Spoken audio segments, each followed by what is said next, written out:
Let's look at the equation 2x equals 10. We need to solve the equation to find the value of x. Take a look at this balance scale. The right side, it's a 10. The left side is 2x.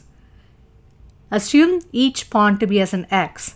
So this will be 1x, 2x.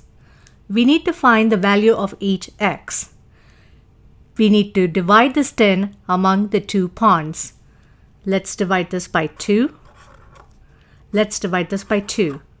What you do to one side of the equation, you need to do to the other side of the equation. So the 10 divided by 2 is nothing but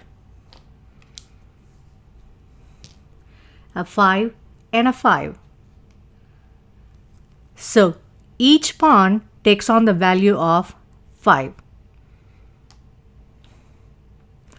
So x in this case is going to be 5.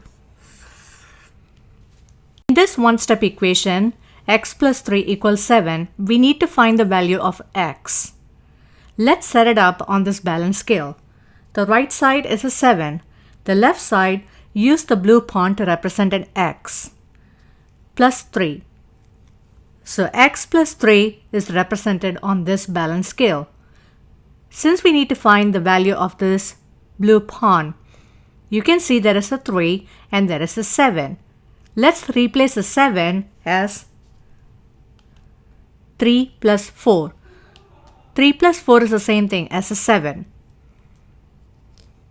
Now if you look at this equation on the balance scale, you see a 3 on the left side and a 3 on the right side.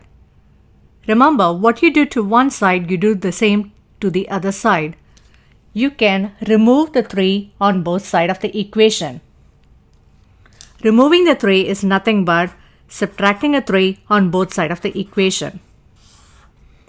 So all you are left with is, on the left side you have x and on the right side you have 4. So the value of the pawn, in this case the value of x, is 4.